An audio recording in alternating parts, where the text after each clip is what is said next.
वस्तुस्थिती अशी होती, जे बोरी आंबेदरी जो डॅम आहे, एमआय टँक आहे, त्याची कपॅसिटी 125 एमसीएफटी पाण्याची आहे. हे पाणी येतं कचवाड्यापासून जी बोरी नदी उगम पावते, त्या बोरी नदीच्या माध्यमातून हे पाणी येतं. या डॅम मध्ये 125 एमसीएफटीच्या या डॅम मध्ये कमीत कमी 50 एमसीएफटी पाण्याची जागा या गाळाने घेतलेली आहे. म्हणजे शाश्वत पाणी साठा फक्त 70 ते 75 एमसीएफटीचा होता.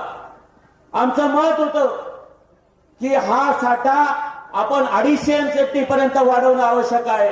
कारण ती जागा ही फॉरेस्ट हद्दीचे, वन हद्दीची आहे आणि या वन हद्दीच्या जागेत आपल्याला काम करणं अतिशय सोपं आहे. आपण या ठिकाणी एमआय टँकचं रूपांतर छोट्या धरणात करू, 400 एमसीएफटी पर्यंत, 250 ते 400 एमसीएफटी पर्यंत पाणी साठा वाढवू आणि जो काही पाट कॅनल आहे तो पाट कॅनल लाईनिंग म्हणजे सिमेंट कॉन्क्रिटीकरण करून आणू आणि त्या माध्यमातून शेतकऱ्यांना पाण्याची व्यवस्था ठिकठिकाणी करता येईल, अशी आमची मागणी होती. परंतु मंत्री महोदयांना शेतकऱ्यांचं खरं दुखणं, खरी मागणी हिच्याकडे लक्ष द्यायचं नव्हतं. त्यांना इंटरेस्ट होता पीडीएन मध्ये, त्यांना इंटरेस्ट होता पाईपलाईन डिस्ट्रीब्युशन सिस्टीम मध्ये आणि त्यांनी त्यासाठी अट्टहास केला. शेतकऱ्यांवर लाठीकाठी चालवून ती पाईपलाईन पूर्ण करण्याचा प्रयत्न केला. मित्रांनो, जर या पाईपलाईन ऐवजी पाट कॅनलने पाणी आलं असतं, फॉरेस्ट हद्द जवळजवळ 3 किलोमीटर पेक्षा जास्तीची होती. या भागात जर कॉन्क्रिटीकरण झालं असतं तर पाण्याचा निचरा होणं थांबलं असतं. पुढच्या काळात ज्या ठिकाणी पाण्याची गळती होते त्या ठिकाणी तो पाट कॅनल कॉन्क्रिटीकरण केलं असतं तर तिथे देखील पाण्याचा अपव्यय थांबवता आला असता आणि अतिशय अल्प खर्चात 2 कोटीच्या आतल्या रकमेमध्ये पाणी पाटील तलावापर्यंत आणता आलं असतं. परंतु त्यांचा उद्देश हा फक्त भ्रष्टाचाराचा होता. त्यांना शेतकऱ्यांना, जोडगेकरांना पाणी देणं हा त्यांचा उद्देश नव्हता. आमचं मत होतं की जोडग्याच्या पाण्यासाठी या बोरी नदीच्या इतर भागामध्ये कोटम बंधाऱ्यासारखे अजून 3-4 बंधारे आपण बांधावेत. हे 27 कोटी त्या ठिकाणी वापरावेत. पाण्याचे साठे वाढवू आणि ते पाणी या पाटाला लगत करू आणि पाटातून ते प्रवाही करू आणि पाणी माळमाथ्यापर्यंत पोहोचवू. परंतु त्यांनी या गोष्टीलाही विरोध केला. या सर्व गोष्टी या वस्तुस्थितीच्या आहेत. जोडग्याला पाणी प्रश्न सोडवायचा होता. 27 कोटी रुपयाच्या निधीची उपलब्धता होती, तर 2 पर्याय आपल्याकडे उपलब्ध होते. एक म्हणजे घुगळवळापर्यंत गिरणा डॅमच्या पिण्याच्या पाण्याची पाईपलाईन आलेली आहे, ते पाणी जोडग्यात सुद्धा आपण वाढवू शकत होतो. दुसरा पर्याय असा होता, सुळवाडे जामफळच्या माध्यमातून पुरमेपाडा धरणापर्यंत पाणी येणार आहे, ते पाणी आपण जोडग्याकडे लिफ्ट करू शकत होतो. मला वाटतं त्या ठिकाणी पण एक योजना प्रस्तावित खासदार सुभाष भामरे साहेबांनी करून ठेवलेली होती, पण तिच्या मंजुरीच्या अजून थोड्याशा काही फॉर्मॅलिटीज बाकी असतील असं मला वाटतं. दुसरा विषय, आम्ही त्या ठिकाणी सांगितलं होतं की नुसतं बोरी आंबेदरीचा साठवण क्षमता वाढवून चालणार नाही, तर मोसमच्या पूर पाण्याचा लाभ हा बोरी नदीपर्यंत गेला पाहिजे आणि बोरीत पाण्याची क्षमता वाढवली पाहिजे. बोरीच्या आंबेदरी धरणामध्ये मोसमचा पूर पाणी कसं पोहोचेल यासाठी आपण प्रयत्न केले पाहिजेत. त्याबाबत विस्तृत काका त्यांच्या याच्यामध्ये थोडस मार्गदर्शन करतील. त्याच्या पुढचा विषय होता, दादांनी सांगितलं की नारपारवर बोललं पाहिजे. मित्रांनो, नारपार, अंबिका, औरंगा, तानमान या सुरगाणा तालुक्यात उगम पावणाऱ्या खेमच्या डोंगरातल्या पश्चिम वाहिनी नद्या आहेत आणि या नद्यांच्या माध्यमातून हा पूर्ण उत्तर महाराष्ट्र म्हणजेच गिरणा, खोरं, एक कळवण, सटाणा, मालेगाव, देवळा, त्याचबरोबर धुळे जिल्ह्यातला काही भाग, अंबळनेर तालुक्यातला काही भाग, जळगाव संपूर्ण जिल्हा, सोयगाव तालुका, औरंगाबाद जिल्ह्यातला हे सर्व भाग आपण बारमाही पाण्याने बागायती करू शकणार होतो. नारपारच्या बाबतीतला विषय, नारपार, अंबिका, औरंगा, तानमान नद्यांचं पाणी हे 50 टीएमसी पाणी उपलब्ध होऊ शकतं असं डॉक्टर माधवराव चितळे समितीने अहवाल दिलेला आहे. राष्ट्रीय जल आयोगाने याबाबत 32 टीएमसी पाणी हे लिफ्ट इरिगेशन लिफ्ट करून गिरणा खोऱ्यामध्ये वळता करता येऊ शकतं असा अहवाल दिलेला आहे आणि याला मंजुरी द्यावी यासाठी गेल्या काही वर्षापासून वांजळ पाणी संघर्ष समिती सातत्याने आंदोलन करत होती. आणि या माध्यमातून जे पाणी वळती होणार आहे, जे केमच्या डोंगरातून उगम पावणारे या नद्यांचं पाणी गिरणा खोऱ्यात टाकलं जाणार आहे, ते चनकापूर डाव्या कालव्याच्या निर्मिती करून ते पाणी पिंपळदर जामशेद मार्गे बाक्षीच्या पुढे आणि त्याच्यानंतर मोसम पंचर करून पुढे कजवाड्याच्या जवळ बोरी नदीत टाकून ते आंबेदरी धरणाच्या माध्यमातून पूर्ण माळमाथ्याला देण्यात यावं अशी आमची मागणी गेल्या काही वर्षापासून सुरू आहे. या सगळ्या गोष्टीचा आम्ही गेल्या अनेक वर्षापासून महाराष्ट्र शासनाकडे आणि जलसंपदा विभागाकडे सातत्याने पाठपुरावा करत होतो. त्यावेळेस सन्माननीय पालकमंत्री म्हणायचे की ही योजना होऊ शकत नाही, कारण त्यांनी 2000 पासून नारपारची टिंगल तवाळी केलेली होती, नारपार आरपार करू अशा घोषणा दिलेल्या होत्या. त्यामुळे त्यांना नारपार बद्दल कधीच प्रेम निर्माण झालं नाही आणि ही योजना व्हावी यासाठी त्यांनी कधी प्रश्न देखील विचारला नाही. विधिमंडळात सन्माननीय आमदार जयंती जाधव साहेब जे विधान परिषदेचे आमदार होते, त्यांनी महाराष्ट्राच्या हक्काचं पाणी गुजरातला वाहून जात आहे या संदर्भातली एक लक्षवेधी सूचना मांडली होती. त्यावर देखील त्यांनी कोणतंही भाष्य केलं नव्हतं. त्यानंतर अनेक लक्षवेधी सूचना राहुलदादा आहेर यांनी डिसेंबर 2022ला एक लक्षवेधी सूचना नागपूर अधिवेशनात मांडली होते. 2023ला अर्थसंकल्प या अधिवेशनात देखील एक लक्षवेधी सूचना मांडण्यात आली होती. त्यात देखील त्यांनी कधी उपप्रश्न विचारण्याची तसदी घेतली नव्हती. आणि आता ज्या वेळेस लोकसभेच्या निवडणुकीमध्ये भारतीय जनता पक्षाच्या उमेदवारांना या उत्तर महाराष्ट्राने नाकारल्यानंतर या उत्तर महाराष्ट्राचे प्रमुख प्रश्न कोणते आहेत ते मार्गी लावणं अत्यंत आवश्यक आहे. याची बाब केंद्रीय मंत्रालयाला लक्षात आली आणि त्यांनी या संदर्भातल्या गोष्टी सांगायला सुरुवात केली. परंतु त्याच वेळेस आपल्या दिंडोरी मतदारसंघाचे खासदार भगरे सरांनी एक लोकसभेमध्ये प्रश्न विचारला की नारपारचं पाणी गिरणा खोऱ्यात कधी वळती करणार आहात आणि त्यासाठी केंद्र सरकार कधी मान्यता देईल. ही जेव्हा मागणी केली गेली, आपले लाडके नेते आदरणीय सुनील आबा गायकवाड यांचं आगमन झालंय, त्यांचे आपण टाळ्यांच्या गजरात स्वागत करूया. त्या लक्षवेधी सूचनेला केंद्रीय जलशक्ती मंत्री CR पाटील यांनी उत्तर दिलं की ही योजना नॉन फिजिबल आहे, हिला आम्ही मान्यता देऊ शकत नाही, कारण त्यांनी लिफ्ट योजनेला मान्यता देणे योग्य नाही अशा प्रकारचं उत्तर दिलं. त्यानंतर राष्ट्रीय सरकारचा खडबडून जाग आली. महाराष्ट्र सरकारने वैनगंगा पैनगंगा योजनेच्या माध्यमातून जो अहवाल राज्यपालांच्या स्वीकृतीसाठी पाठवला होता, त्यात नारपार गिरणा नदीजोड प्रकल्पाच्या अहवालाचा समावेश करून त्याला मान्यता चोर दरवाजाने घेतली.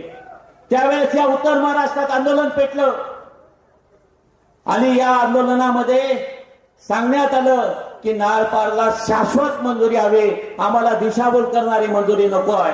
तेव्हा शासनाला या योजनेच्या साठीचा प्रशासकीय मान्यतेचा विषय मांडावा लागला. प्रशासकीय मान्यता दिली, टेंडर काढण्यात आलेला आहे, परंतु पाणी अतिशय कमी आहे, ते म्हणजे 10.56 TMC. त्याचा अर्थ असा होतो ते म्हणजे चनकापूर धरणाच्या 5 पट आणि गिरणा डॅमच्या अर्ध पाणी. वस्तुस्थिती आपण लक्षात घ्या. मालेगाव महानगरपालिकेचं पिण्याच्या पाण्याचा चनकापूर डॅमवरचं आरक्षण आहे 1400 MCFT. अनेक पिण्याच्या पाण्याच्या योजनांचं आरक्षण आणि हे सर्व बघितलं तर शेती सिंचनाच्या आरक्षणावर मोठ्या प्रमाणावर गदा आलेली आहे आणि शेती सिंचनाला पाणी उपलब्ध होत नाही. मालेगाव शहराचं वाढतं नागरिकीकरण, सटाणा शहर असेल, देवळा असेल, नांदगाव असेल, त्याचबरोबर प्रत्येक गावाच्या पाणी पुरवठा योजना आणि आता होऊ घातलेल्या MIDC यांच्यामुळे येणाऱ्या काळामध्ये पिण्याच्या पाण्याच्या प्रश्नावर देखील मोठा संकट निर्माण होणार आहे. ही वस्तुस्थिती आहे आणि ही वस्तुस्थिती नाकारत 10 TMC पाणी म्हणजे खूप झालं अशी वर्णना केली जाते आहे. परंतु आपण या दिशाभूलला बळी पडू नका, ही माझी आपल्या सर्वांना विनंती आहे. कारण हे 10 TMC पाणी 5 वर्षात आपल्याला पिण्याच्या आणि औद्योगिकरणाच्या पाण्यासाठी आरक्षित होणार आहे, ही बाब आपण लक्षात घ्यावी. दुसरी बाब लक्षात घ्या, गिरणा धरणावर आपला हक्क आहे. गिरणाच्या पाण्यासाठी आपण सतत संघर्ष करत आलेलो आहोत, पण गिरणा धरणाच्या आरक्षणाचे दरवाजे हे जळगाव उघडतात आणि जळगावचे लोक आपल्याला पाणी मिळवण्यासाठी फार संघर्ष करायला लावतात. ही वस्तुस्थिती देखील आपल्या निदर्शनास असेल आणि गिरणा धरणाच्या माध्यमातून हे पाणी जळगावला जातं, म्हणून गिरणा धरण पहिले भरून घ्यावं अशी त्यांची भूमिका राहणार आहे. मग त्यांचंही नाही आपलंही नाही, पोट कसं भरणार? तर पोट भरण्यासाठी आपल्याला 30 टीएमसी पाण्याची गरज आहे आणि हे 30 टीएमसी पाणी जोपर्यंत आपल्याला मिळत नाही तोपर्यंत आपल्या या भागाचं सुजलाम सुफलाम किंवा पाण्याचा प्रश्न मिटू शकत नाही. ही वस्तुस्थिती आपण लक्षात घेतली पाहिजे. दुसरी बाब, हा जो पाण्याचा विषयाला मंजुरी मिळाली आहे 10.56 टीएमसी पाण्यासाठीची, याचं जरी टेंडर काढलं असलं तरी अर्थ विभागाने या कामाच्या मंजुरीसाठीच आर्थिक तरतूद केलेली टिप्पणी आजपर्यंत सन्माननीयांनी जाहीर केलेलं नाही. याचं आवाहन मी 8 दिवसापूर्वी पिंपळगावच्या सभेमध्ये त्याच्या अगोदर देखील पत्रकार परिषदेमध्ये केलं होतं की 10.56 टीएमसी पाणी वर्ग करण्यासाठी जे काही आपण टेंडर काढलं ते टेंडरचं काम पुढे जावं यासाठी जी 7,500 कोटीची आपण घोषणा करतात त्याची अर्थसंकल्पीय तरतूद केलेलं किंवा अर्थ विभागाने मंजुरी दिलेली टिप्पणीची प्रमाणित प्रत मालेगावच्या जनतेपुढे सादर करा, ही आव्हान मी गेल्या अनेक दिवसापासून करतोय. परंतु ते एक गोष्ट समोर मान्य करायलाच तयार नाही. त्याचं म्हणणं आहे टेंडर निघालं म्हणजे काम होणार, काम होणार होणार होणार, पण काम कसं होणार? पडाळसरे योजना आपल्या अंबळनेरच्या तिथे आहे. छोटस काम होतं, 40 कोटी रुपयाचा सुरुवातीचा तो प्रकल्प होता, परंतु त्याला वेळेवर निधी मिळाला नाही. तो अनेक वर्ष प्रलंबित राहिला. नुसता अनेक वर्ष नाही तर 16 वर्षापासून प्रलंबित होता. आता कुठे अनिल पाटील साहेब मंत्री झाल्यानंतर त्यांनी तो केंद्रीय योजनेमध्ये त्याच्या आर्थिक तरतुदीसाठी त्याची फाईल फिरवली आणि आता कुठे 450 कोटी रुपयाची आर्थिक तरतूद झाल्यामुळे त्या योजनेचं काम मार्गी लागलं. मंजुरी 16 वर्षापूर्वी आणि काम मार्गी लागायला 16 वर्ष दिरंगाई फक्त पैसे उपलब्ध नसल्यामुळे झाली.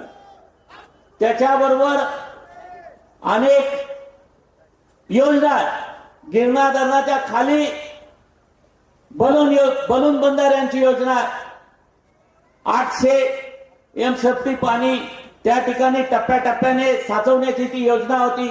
800 कोटी रुपयाच्या जवळपासचा त्यासाठी आर्थिक निधीची तरतूद होती. परंतु गिरीश महाजन साहेब जलसंपदा मंत्री असताना ती योजना त्यांनी मंजूर करून घेतली. त्याचं टेंडर देखील त्यांनी 2019च्या निवडणुकीच्या पूर्वी काढून घेतलं. परंतु आज वस्तुस्थिती अशी आहे की त्या ठिकाणी एकाही बलून बंधाऱ्याचं काम पूर्ण झालेलं नाही. या वस्तुस्थिती सन्माननीय पालकमंत्री आपल्या पुढे का ठेवत नाही, हा प्रश्न मालेगाव तालुक्याच्या जनतेच्या वतीने मी त्यांना विचारू इच्छितो. जोडगेकरांना पाणी द्यायला आमचा कदापि विरोध नव्हता आणि भविष्यातही नसेल. आमचं म्हणणं आहे जोडगेकरांच्या दिशाभूल करू नका.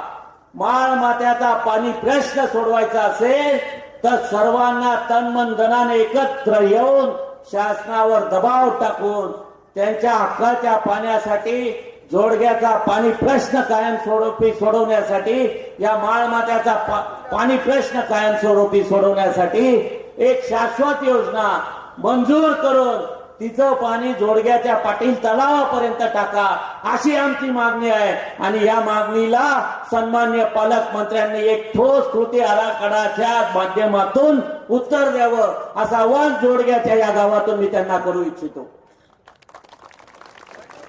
मित्रांनो, पाणी प्रश्नावर आपल्या समोर अनेक गोष्टी मी समोर केलेल्या आहेत. या जोडग्याच्या स्थानिक प्रश्नावर काही गोष्टी समोर मांडू इच्छितो. जोडग्यात गेल्या अनेक वर्षापासून आपल्या सातबाऱ्यांवर औद्योगिकरणाचे शिक्के पडलेले होते. त्यामुळे या ठिकाणच्या स्टॅम्प ड्युटी म्हणजे गव्हर्नमेंट रेटमध्ये गव्हर्नमेंट व्हॅल्युएशन रेट मध्ये 5 पट वाढ झाली. जोडग्याच्या नागरिकांना स्थानिकांना जमीन विकत घ्यायची असेल तर सर्वाधिक स्टॅम्प ड्युटी मालेगाव तालुक्यात कोणत्या गावाची भरावी लागत असेल ती जोडग्याची भरावी लागते. आणि ही जोडग्याची स्टॅम्प ड्युटी कमी करण्यासाठी कदापि प्रयत्न झाले नाहीत. वस्तुस्थिती अशी आहे, जर जोडग्याला औद्योगिक शिक्के टाकलेले होते तर 20 वर्षामध्ये तुम्ही जोडग्यात एकही प्रकल्प का आणला नाही? या मालमत्याच्या उद्धारासाठी मारुतीचा प्रकल्प असेल, जिंदालचा प्रकल्प असेल किंवा मागच्या काळात आम्ही ऐकलं होतं की जोडग्यात एक वायर फॅक्टरी येणार आहे, तिचं काय झालं याचं उत्तर या विधानसभेच्या निवडणुकीच्या पार्श्वभूमीवर जोडग्याच्या जनतेला देणं अपेक्षित होतं. मित्रांनो, या जोडग्यामध्ये मागील काळात काही वर्षांपूर्वी दुधाचा मोठा व्यवसाय या ठिकाणी चालत होता.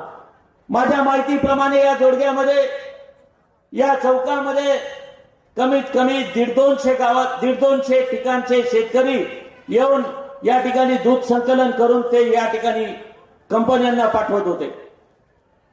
जर या भागातल्या शेतकऱ्यांचा मूळ व्यवसाय दुधाशी निगडीत आहे, दूध प्रक्रिया उद्योग मोठ्या प्रमाणावर या ठिकाणी होऊ शकत असताना जर पोटॅन्शियल उपलब्ध होतं तर कृषी मंत्री असताना आपण या भागासाठी दुधाचा व्यवसाय करणाऱ्यांना शेतकऱ्यांना कशा प्रकारे मदत करता येईल किंवा दूध प्रक्रिया उद्योग या ठिकाणी कसा चालू करता येईल यासाठी का प्रयत्न केला नाही, हा सवाल जोडग्याच्या जनतेच्या वतीने मी त्यांना करू इच्छितो. मित्रांनो, जोडग्याचं महादेवांचं मंदिर हेमाडपंथी काळापासून आहे. या मंदिराचं मी देखील एक भक्त आहे. मालेगाव शहरात पूजनीय स्वामीजींची कथा आपण आयोजित केली. आम्हालाही गर्व आहे की मालेगाव शहरात असं धार्मिक कार्य आपण पार पाडलं. परंतु या हेमाडपंथी महादेव मंदिराचे जीर्णोद्धार करणं असो, चंदनपुरी खंडोबा महाराजांच्या मंदिराचा जीर्णोद्धार करणं असो किंवा त्या परिसराचा गतवैभव प्राप्त करून देणं असो, डोंगराळ्याच्या जैतोबा महाराजांच्या मंदिराचा विषय असो, त्याचबरोबर दुंद्याच्या तिथे असलेलं दुंदेश्वराच्या मंदिराचा विषय असो, गाळण्याच्या किल्ल्याचा विषय असो, अशा अनेक गोष्टी आहेत. महाराष्ट्रात सध्या धार्मिक पर्यटनाला फार महत्व दिलं जातं. आपण सर्वजण जाणतो, शिर्डीला आपण दर्शनासाठी बाबांच्या त्या ठिकाणी जातो. शिर्डीत किती मोठ्या प्रमाणावर पर्यटनात वाढ झाली हे आपण मानतात. गजानन महाराजांच्या गाणगापूरला आपण जातो, त्याचबरोबर शेगावला जातो आणि या ठिकाणी पर्यटनाच्या माध्यमातून कशा प्रकारे अर्थव्यवस्था निर्माण झाली ही आपण सर्वांनी बघितलेली आहे. या जोडग्यात हेमाडपंथी महादेवाचं जे मंदिर आहे त्याचं सुशोभीकरण, त्याचा कायापालट करण्याचं काम जर आपण पालकमंत्री म्हणून केलं असतं तर मला वाटतं जोडग्यात फार मोठी अर्थव्यवस्था पर्यटनाच्या माध्यमातून निर्माण झाली असती. त्र्यंबकेश्वरच्या महादेवाला आपण जसं जातो, त्र्यंबकेश्वरची अर्थव्यवस्था जशी निर्माण झाली तशी अर्थव्यवस्था या जोडग्यात निर्माण होऊ शकत असती. परंतु त्यासाठी आपण पालकमंत्री म्हणून किंवा या राज्याचे मंत्री म्हणून गेल्या 9 वर्षापासून काय प्रयत्न केले हे जोडगेकरांपुढे मांडणं आवश्यक होतं. त्यासाठी आपण काय प्रयत्न केले ते आजपर्यंत कधी का मांडलं नाही याचं देखील उत्तर जोडग्याच्या जनतेला देणं अपेक्षित आहे. मालेगाव तालुक्यात किल्ल्यांचा विषय आहे, किल्ल्यांचं पर्यटनही देखील मोठ्या प्रमाणावर आहे. त्याचबरोबर फॉरेस्ट हद्दीमधल्या पर्यटनाचा विषय आहे. पर्यटन हा रोजगाराचं मूळ साधन आहे. आपण गोव्याला पर्यटनाचा विषय ठेवतो, धार्मिक पर्यटनाच्या बाबतीत शिर्डी असेल, त्र्यंबकेश्वर असेल, सप्तशृंगी देवीचं मंदिर असेल, गडावरचा विषय असेल, त्याचबरोबर आपल्या शेगावचा विषय असेल, अशा अनेक ठिकाणच्या या सगळ्या गोष्टी आपल्या निदर्शनास आणून देऊन वेळेअभावी मला थोडंसं भाषण थांबवावं लागेल.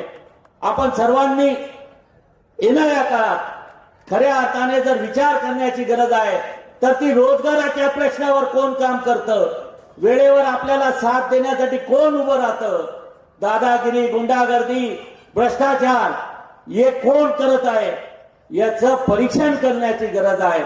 ही निवडणूक ही फक्त भूलथापांना बळी न पडता खऱ्या अर्थाने समाजाच्या हितासाठी संघर्ष करणाऱ्यांना, समाजाच्या अडीअडचणीच्या काळात मदत करणाऱ्यांना मदतीसाठी उभं राहण्याची निवडणूक आहे. 2004च्या वेळेस सत्ताधारी असलेल्यांनी अशाच प्रकारे दादागिरीची, दडपशाहीची भाषा वापरून निवडणूक करण्याचा प्रयत्न केला होता. मला वाटतं मालेगाव तालुक्याची जनता अतिशय शुद्ध आहे.